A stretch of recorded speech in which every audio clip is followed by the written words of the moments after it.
That morning started like any other, except Sarah wasn't beside me. Usually, she left a small note on the table, "I love you," or "see you tonight." But that day, there was nothing. I tried calling her, thinking she might have rushed to work. No answer. Hours passed, and each time I dialed, my worry grew heavier. By noon, I called her office. One of her coworkers said Sarah had left early for an urgent personal errand. That phrase sat wrong with me. She hadn't mentioned anything about errands, and her phone being off only deepened my anxiety. I told myself maybe she needed space or forgot to charge her phone. Small lies to calm my heart. Evening came, and still no response.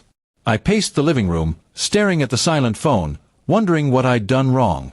Every minute felt like an hour. I messaged her again, "Are you safe? Please answer." But all I got was silence.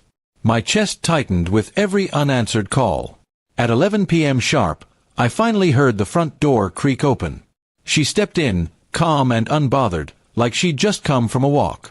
My relief quickly turned to confusion. "Sarah, where have you been? I've been calling you all day," I said, my voice trembling. She glanced at me, her eyes half amused, and said with a smirk, "You know what?" That smirk, it wasn't playful. It was sharp, almost cold. I stared at her, speechless. "What's that supposed to mean?" I asked. She shrugged and went straight to the kitchen, ignoring me completely. I followed her, my voice rising. "Sarah, answer me. You disappeared for an entire day. Do you think this is a joke?" She sighed and said flatly, "You're overreacting, David. I needed time to think. Do I really have to report every move I make?" Her words cut deep. For months, she'd been distant, secretive phone calls, sudden plans, late nights. I tried to trust her, to believe she was just stressed. But her calmness that night told me otherwise. "Think about what?" I asked quietly. She avoided my eyes. "About us," she said finally. "About whether this marriage is even worth it anymore." The air went cold. I felt my heart stop. "So that's what this is?" I asked. "You vanish all day just to come home and talk about giving up?" She didn't answer. She just stared at the floor, tapping her fingers on the counter. "Maybe we rushed into things," she muttered. That night, I couldn't sleep. I watched her lie on her side of the bed, scrolling through her phone. Her screen glowed in the dark, but I didn't ask what she was doing. I was tired of guessing, tired of pretending everything was fine. The next morning, I made breakfast silently. She didn't touch it. "I'm meeting someone," she said, grabbing her purse. "Don't wait for me." Her tone was final, distant. I didn't ask who she was meeting. I already knew the answer I didn't want to hear. Out of quiet desperation, I followed her car later that morning. She stopped at a park and met a man near the fountain. I watched from a distance as she laughed, really laughed, in a way I hadn't seen in months.